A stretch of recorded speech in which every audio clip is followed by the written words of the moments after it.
My name's Alexander Dracott. I'm going to talk to you guys a bit about the new Highfield terrain options in Houdini 16. To be a bit more specific, oops, there we go. I'll kind of cover a little bit of the basic workflow and then walk through a quick demonstration of making a terrain in Houdini and just quickly getting that into Unreal. And then I'm actually going to look at the project, or this project specifically, because I made this with the new terrain tools, and I'll actually go through and look at the U project, but I'll also go through and look at the working file that I used and talk about some of the techniques. And when I'm wrapped up with that, I'll cover a couple of cool tricks and tips and stuff that I encountered that is hopefully useful to you guys. And if there's time, we'll go for questions. So diving right in, for those who aren't super familiar, the terrain system that is now included in Houdini, the Highfield terrain system, it's a 2D voxel system. I don't actually claim to be a master technical expert about this stuff. In fact, I was pretty new to Houdini coming into this, and I have experience with a lot of other terrain generation tools, specifically World Machine, and the workflow was actually really similar. It was cool to be able to transfer that over. In general, you're still thinking about procedural terrain the same way. So you're starting with your basic settings, and then you're adding noise, and then adding effects to that noise, generating erosion and maps, stuff like that. So to get into the Highfield generation, you can work within any geometry node. But if you just search, not height with a J, if you search Highfield, you're actually going to see all of the different Highfield options. So those come up from the tab menu. And there's also some shelves with some of those options in there as well. But the place where you want to start is the Highfield node, and this is essentially where you define some basic settings for the terrain that you're working on. The two big ones that care about are the grid spacing, which is your resolution, slower is higher, and then the size, which is how big it is. And if you guys are familiar in Houdini, size does tend to matter. Getting that scale appropriate to what you want can change the settings. And the resolution it also matters for obvious reasons, but you can actually resample your terrain and up-res or down-res later. So I'm actually gonna drop it just a little bit, and then I'm gonna go ahead and add in some noise. The two basic things that you're gonna be working with when you're generating your terrain is both the height data and then any other masks or layer information that comes along with the terrain. If I middle mouse click over here, you can actually see in the middle, which if I move my mouse to point at, you guys can't see, but in the grain it says height and mask. So right now those are the two layers that are getting tracked as I'm passing information down the nodes. The mask layer, the easiest way to think about it is like a Photoshop mask. If I were to go in and generate a mask by feature, it will then add new mask information to the information that I had before. In fact, because I had mask information here, but it was clear. But now I've added a mask based on the slope of the terrain that I was plugging into this node. And I'll kind of dive into a lot of the different mask options down the road. But for the time being, I'm actually going to go ahead and start playing with some noise.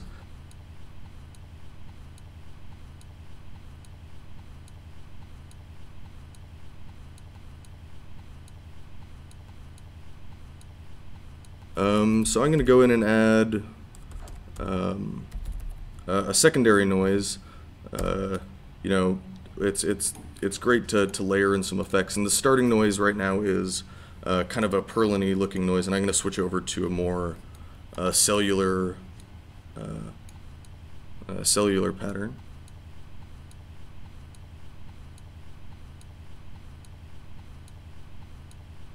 And then on top of that, I'm going to layer in some of that earlier noise, and I can control the amplitude and the element size or the spacing and tiling of that noise. And you can actually pick how that noise is getting applied. There are ways. There's a Highfield Layer node. Where is it? Highfield Layer. And this node is where if you actually did want to blend in multiple terrains, you can pick all those different blend modes: add, subtract, multiply, combine. Yeah, delete button works. Yeah, so I think that's a little interesting, and I'm going to use one of the more interesting and fun to work with nodes, which is a distort node. And the distort node is great because it helps to break up any kind of artificial straight lines that you run into when using some of the more mechanical noise types. And that's distorting the entire height field based on some noise. You can actually, if you wanted to, I could distort the mask as well. So if I went in, and so I've got a mask based on the slope, which is the red, but instead of distorting the height, I wanted to distort the mask, I could go in and do crazy stuff that way. So it really allows you to work very modularly and mess with the settings and changes that you actually would want to work with. But for the time being, I'm going to focus on distorting my height field because I've got, oops, that's a little strong, because I've got these weird straight lines, and I actually want to keep things a little more natural. So instantly it broke up some of those lines, and now I've got something that feels very organic. So the erosion is a big part of working with terrain, and there is an erode node. Now in the Houdini's height field setup, whoops, as you can see, the erosion happens similar to a simulation. So it generates out as you slide along the time slider, and it actually comes with some cool visualization tools. Let's get it to around there, to give you an idea of some of what it's doing. Whoops, I seem to have killed it really quickly. I will start over. Yeah, so the erosion is actually going to generate a bunch of different masks, which you can then use, and while that generates out. So yeah, if I middle mouse now, you can see it's got bedrock and flow maps for different directions, water, debris deposits, and all of those different layers can then be pulled in later if you want to composite that into a texture, or maybe distort that and use that to change the height field of your terrain. But yeah, for the time being, I'm going to turn off the visualization and kind of see what it's doing. But for the time being, we'll call this good. I'm not going to go super in detail on this. So the next step is getting your height field into Houdini, and out of Houdini into Unreal.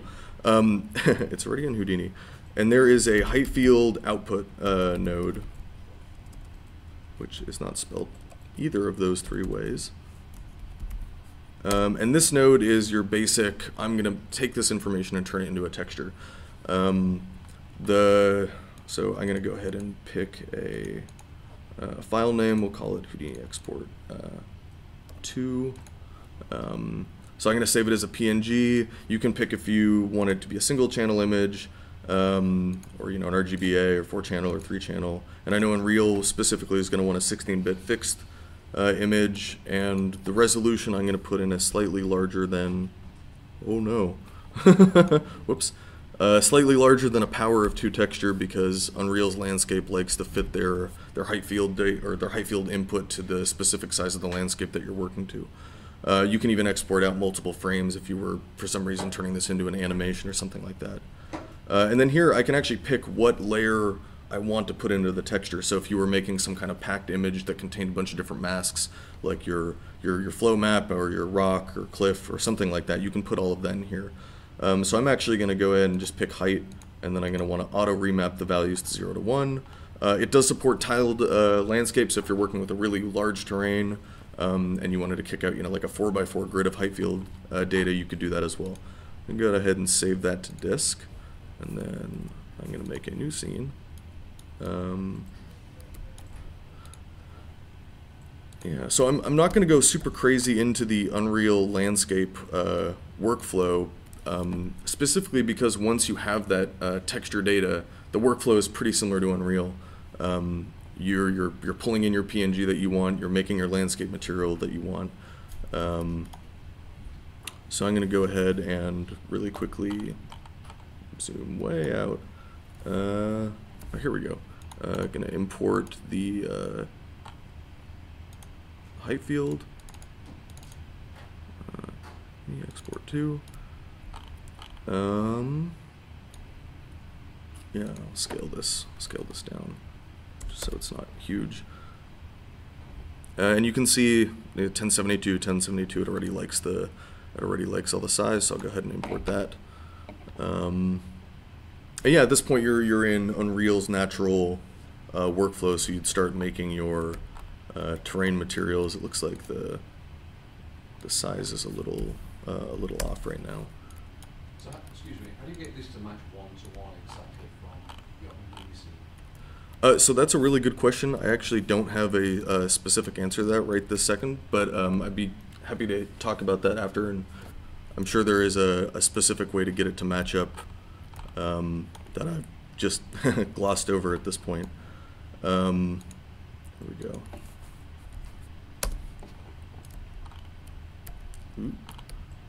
I know that there's functionality with the Houdini plugin where you can actually sync up your Houdini scene and just drag that straight in and have it come in with all the right settings. Yeah. Okay, so yeah, so it's pulled in the landscape. There we go. But yeah, so that's the basic, you know, from nothing to a height field, erosion, and getting it into Unreal. Let's go on and look at the level.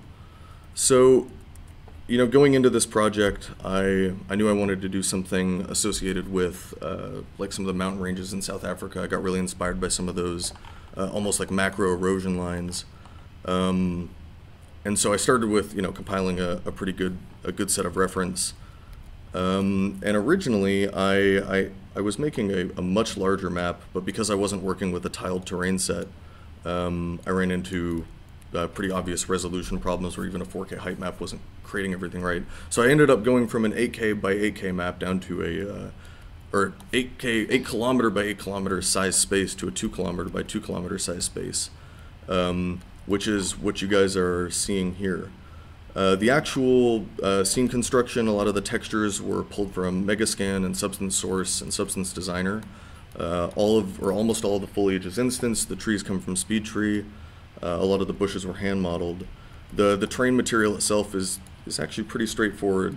It's pretty much just a 5 material mask based on on landscape materials, which I was masking in based on splat maps that I generated from my terrain file. But I'll talk about that a little later.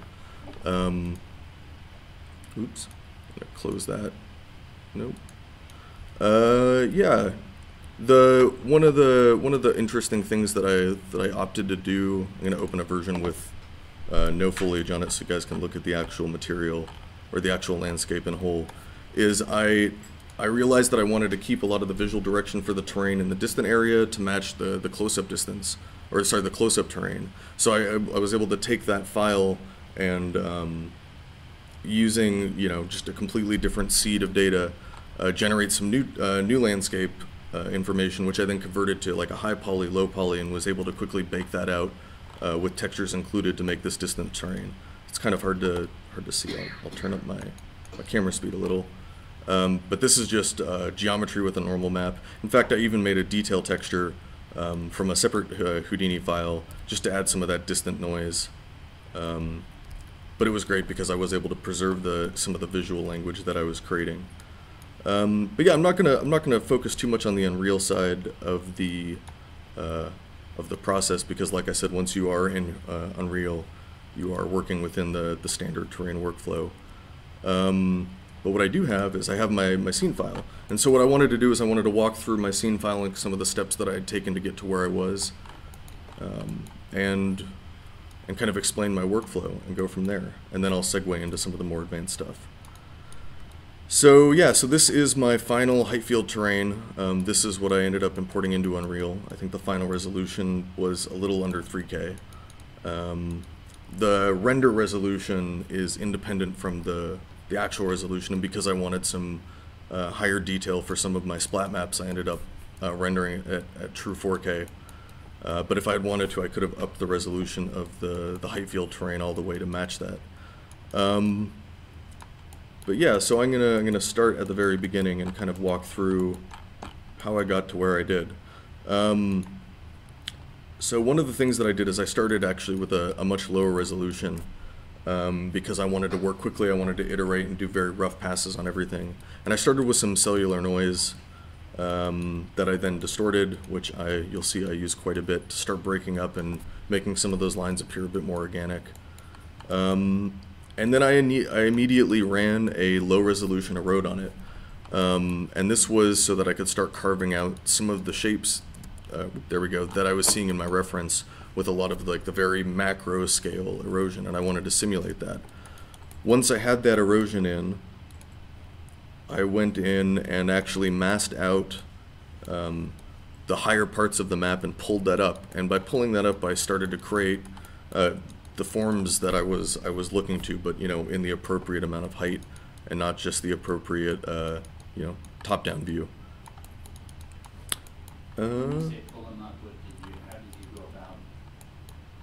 So yeah, I can show you really quickly.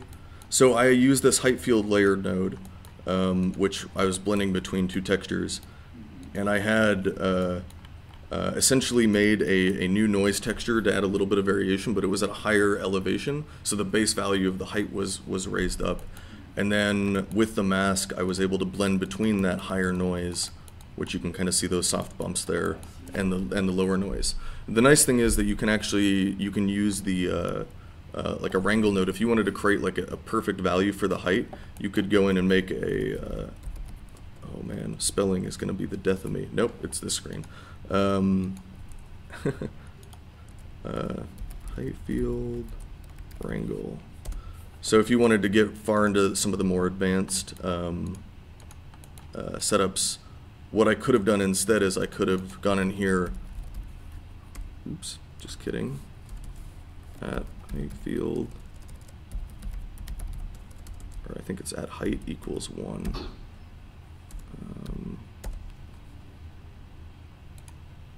Yeah, and I could have plugged in an exact value here. And then blended between, in this case I was blending between the raised noise and this flat value. But if you ever wanted to go in and create like parameters that you could custom slide and stuff like that, it's a great way to go in and do that. I think I did some similar stuff in a couple of like learning experiments where I just wanted to see, oh, if I plug in this flat value and started messing with it, what are the results that I could get? And again, like the nice thing is that you're seeing all of that right in front of you, which was definitely one of the strengths. Is that mask painted as well, or is it another noise you've laid on top? So the mask that I used to raise everything up was generated just based on height, I believe. We can go in and look. Yep, I just computed a range for the height, and then I created my own fall off for the height ramp. And then I actually expanded that mask a couple of times and then blurred it out. If you wanted to paint in areas, you could paint your own mask. Absolutely. Yeah, so that's something... just jumping ahead a little bit, so going into the height field, oh, I keep hitting buttons. Height field mask. So you can see there's a bunch of different masking features for you, and I'll kind of go into some of the big ones later on. But yes, you can absolutely paint, and that was actually the control that masks give you was definitely the selling point on this for me. Like because I wanted to quickly iterate and find, oh, these are the forms that I like. This is the value that I wanted to preserve. In some of my earlier iterations, I had this idea of the composition in mind, and I was relying on masks to preserve that, which is super, super great from a visual direction standpoint. Yeah, moving along, so I raised all those areas up, and then I did the thing I like to do, and I distorted it again to start breaking up some of the artificial lines. You can see there's a couple of harsher lines that were appearing where my mask fall off wasn't as perfect as it could have been. But I wasn't really concerned about that because I knew I was going to add in more later. So I cleared up my mask, and here's where I actually resampled my terrain. So I had stayed low resolution because I wanted to keep things very, very quick, lots of roughing out, lots of big shapes.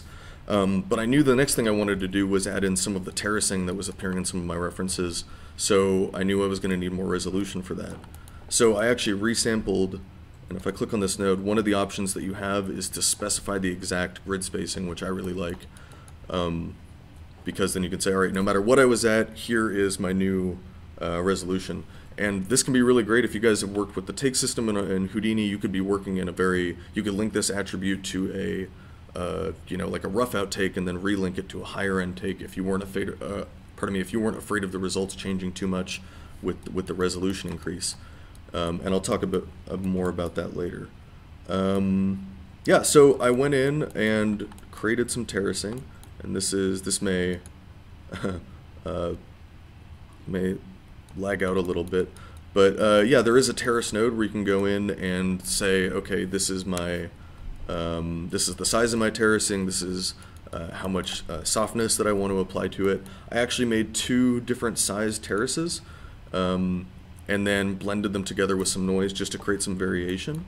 And that's the noise mask that I used to blend it in. And then the final result, it's figuring out really quickly. And I did that just to keep things feeling natural. But I decided that that wasn't enough because it still looked very flat. So I actually generated some noise and added that as well to create a little bit of variation. Because if you look at terracing in natural environments, you often see lines that change in height gradually. And I wanted to get a little bit of that. So I added that in. I also created a mask for my terrace, which I can pull that up really quickly. And that was just a mask based on slope with a little bit of noise added in. And the combined result looked like this, which was pretty good. It created some areas where it looked like there could be some sediment on top, but I was still concerned with a lot of the transition lines that existed. So I went in and did a thing I do a lot of, which is I distorted it. And while it didn't fix every problem immediately, it instantly kind of helped soften some of those lines and continue to create more of an organic look. And the distortion really is fun. There's different types of noise that you can put in. Like I said before, you can change the layer, octaves. Very, very powerful if you want to subtly shift things around. So I was looking at this and I knew that I'd started to create some of the forms on the sides of the hills that I liked, but I knew that I wasn't getting the information that I wanted in the flatter areas. And I decided that because that was where the camera was going to be in the space, that it was time for me to fix that. So I took the initial noise that I started with because I wanted to kind of keep with the same visual language, which is that cellular blocky noise, and I distorted it like crazy. And it created some really, really neat results. In fact, one of the things that I really recommend doing is just hopping in with noise and distort and seeing what you get. I got some incredibly interesting variations that, they weren't applicable to this project, but it was, anyone that's worked in procedural programs like Substance Design or Houdini knows that sometimes that can be a really great way to get going. So once I had this noise, I added it back on top of my existing terrain, and instantly I was given a lot of the results that I was looking for, which is more variation up on the hills, but specifically some interesting slopes and ridges along the ground. At this point, I did my main erode pass, and because I was at a higher resolution, and because some of the larger erosion lines already existed, what it gave me was all of this micro erosion, which was great.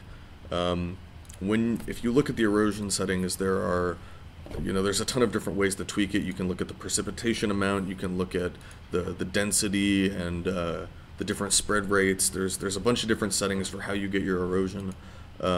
There's also options for what happens to layers that are already in existence. So if, for say, you did a first pass erosion and you're like, oh, well, I want to keep track of where the water stayed, you can say, don't reset the water layer when you go in and do this next erosion technique. Instead, add it on top. And you can also combine, in this case, it's adding debris to the final height, so it's raising up the terrain a little bit where that debris accumulates.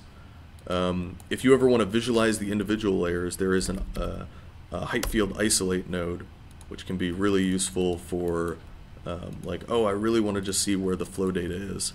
So it'll just put that there for you visually. Find the delete key again. There we go. Yeah, so I had my erosion, and I was pleased with the results, but I knew that some of the flatter grass areas, they don't ever look like this. And at this point in time, I'm starting to focus a lot more on like the very near distant read.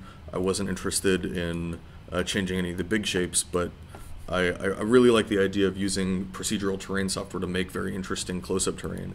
So I went in, actually, before I jumped ahead a little bit, I also did another distort. And something to note is the distortion works on the layer that you have selected. So I actually went through and distorted my height and my flow, my debris and my water, so that they all matched up together. I didn't want to disconnect that later on. But yeah, so I knew I wanted to keep some of the rocky areas, but I also wanted to flatten out some of these inner shapes that I had created. And enter the slump node. So the slump node is a kind of approximation of distributing looser materials on terrain around a landscape, and it works great when combined with a mask. So I generated a mask of all the areas that I didn't want, or that I wanted to get eroded by, and then went in and ran the slump node, which actually adjusts the masks, and it's kind of hard to see the difference, but it flatly distributed out a lot of what was there, and I'll show this again when I get to the tips, because I think I went pretty subtle in this, but here's a before and then an after. So it actually carried a lot of the flatter areas around. It does still work on some basic properties, so you can look at the repose angle and figure out exactly, you know, how steep is the amount that it's going to ignore. But in general, for building flat grass or snow, potentially it can be really, really useful for that. The only other thing I did here is I knew I had a bedrock mask, and I used the copy layer node to send the mask from the slump into that and overwrite it so that I could use it for my texturing.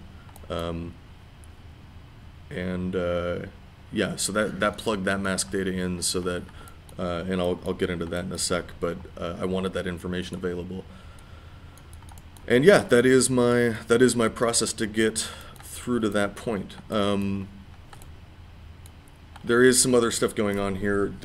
When it comes to the texturing side of things, that's becoming more and more important when it comes to terrain generation, especially in games, and also if you're making, you know, distant mountains for shots.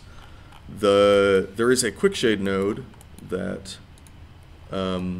allows you to quickly grab a couple different textures and apply them to different layers. So I'd say I wanted to shade all of my water on my map blue. There is a really quick and easy way to do that. It supports for a couple different textures and a base texture. So if you're just wanting to preview something like that, or you've got a texture generated in another software and you want to see it on your terrain, this is the way to go.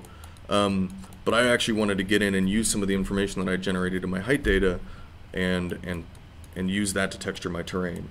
So enter the compositing networks. So, and this was very new to me, but I was able to pull in the geometry data from the height field via a SOP import node, and my scene is lagging a little because I still have the resolution cranked very high. But with the SOP import node, you can directly reference any point in your height field, and then it will grab all the different layers as image planes. So in this case, I was grabbing a very specific mask. And actually, going backwards quickly, all of these green nodes, that's just me making very specific things. So like, I wanted to get, this is my cliff mask. So I'd use the mask by feature tool, but then I grabbed the output of that into my cop network and fed that through, and, you know, ran noise and iteration and some gradient mapping on it to get my results. So that was good for generating the textures, but I also wanted to see the textures on the object. So I have a null node here that's just my preview output, and then back on my on a couple of quick shade nodes that I had made, I directly was referencing that output texture from the cop network so that I could preview it in real time, and that was a big thing. I think you do have to click over on the frame to update it. But I was able to do that for my for both all of my mask generation. Then I did another one for creating a base diffuse tint map, which I used for actually a bunch of different stuff. I mean, it gave me variation on my terrain, but I also used it to blend in some basic colors on the grass. Oops. Oh no, I keep clicking places. Yeah, it's thinking I'm trying to pull up the color map really quickly. But yeah, so with that, I like I said, I was able to get that real-time feedback to help complete that workflow. But yeah, so that is the, here, I can do it this way. I can just pull up the texture in the Houdini project, which is probably in the Unreal project, which is probably way faster. There we go. So I generated a diffuse texture by grabbing a lot of the different maps and some of the splat maps actually that I originally generated for where I wanted gravel or where I wanted cliff, to generate this texture. And then that texture was then overlaid on top of the terrain. Oops. There we go. So you can start to see some of that tinting coming through. The other thing I wanted to do, aha, it worked. Yeah, I'd have to rerun through the compositing node. So there we go. So that's the that's the diffuse texture that I made. The other scene I wanted to open up really quickly, and it may throw a bit of a fit because I didn't have it locked out and ready for presentation, was I wanted to show you guys the converted geometry which I used for the distant terrain. It's thinking. Yeah. Oops. So while it's doing that really quickly, just so you can see it all happen in front of you. So I started with the cellular noise. I added the erosion. I pulled up the parts to make some of the hills and cliffs. Added the terracing. Distorted the terracing. Added more surface noise. Added my erosion. Distorted that. And then used the slump node to flatten out a lot of those areas before applying my color map. There we go. So here's the distant terrain piece that I made that I then broke up into smaller pieces in Maya. And I've got to be careful what I click because I don't want it to rethink everything. But I started with like a high poly that I then poly reduced to get something, you know, good enough to run through X normal. And then I used, oh no, stop. There we go. And then I used a similar process to create a low poly. And then I was able to bake out that normal map. So that pipeline exists if you're making, you know, just distant terrain or something like that with these tools. Yeah, okay, so let's talk about some of the more specific things that you can do.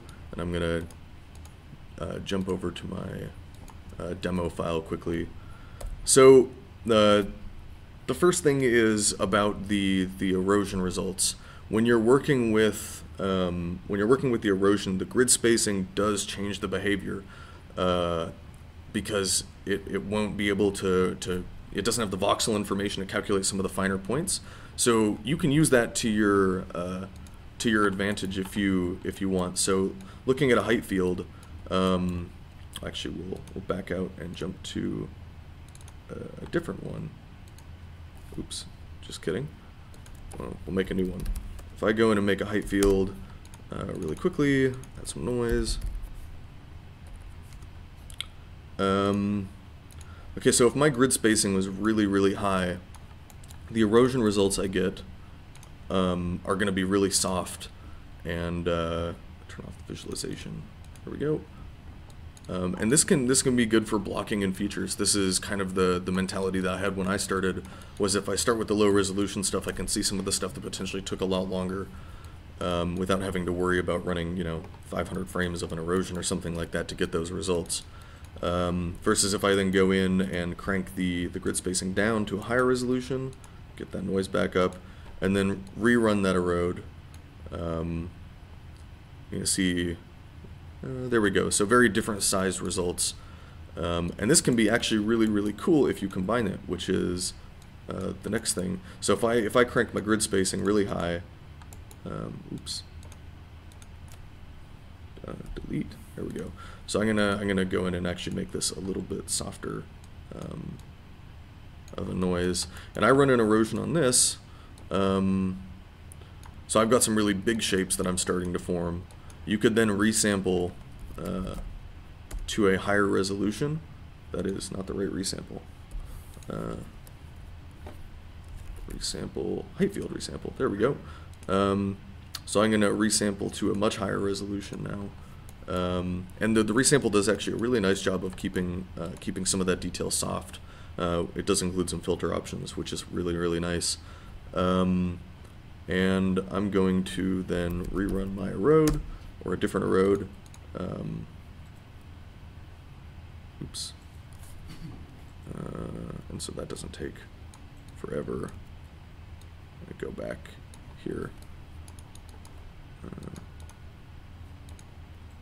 So there's my first erosion pass. So one thing to keep in mind is that rerunning erosion on top of erosion, the timeline plays out differently. So I'm actually going to lock in my erode in its current state and say this is never going to change. And then now I'm going to run my secondary erode on top of that information. And you can see it makes a very unique, different kind of result, almost like a sloping hill. Yeah, so that's tip 1 and tip 2.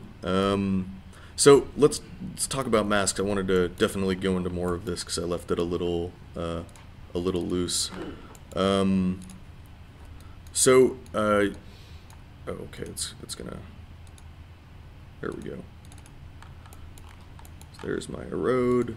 So I've got you know, a cool terrain, and actually here's just an example really quickly of what that slump can do in a lot cleaner way. So it went in and flattened out all of this terrain that originally looked like this, which can be, like I said, if you're thinking about snow, if you're thinking about grass, really fun little tool for that. But yeah, so let's start playing with masking for this. So there are a few different ways to mask. The big one is the mask by feature, and that's probably like the first thing that people are going to be thinking about. It lets you pick a couple of different layers that also stack on top. So if I wanted to mask by slope and by height, I could apply both of them together. If I wanted to, there's, you know, alternatively I could clone this and have two together, and then instead of having the second node hit replace, I could have it add to the existing mask. So if the second one was like a mask by height, and I wanted to add in a completely full mask up to a certain point, I could. Oh, that's because the mask by slope is still selected.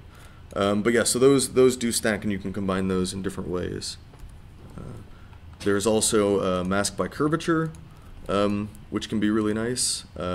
You do have to play with the settings a little bit, but you can start to get like masks based on the inward part of facing edges or the outer part. So if you're looking to like maybe attack some of like the nastier peaks or raise up some of the steeper slopes, that can be really nice for that. And then there's also a mask by direction, which is really nice. This could be potentially really useful in a texturing phase where, okay, well, I know that the wind is just always hitting these slopes from the left, and I want to erode that area and then also take that mask and apply it to part of like a texture or something like that.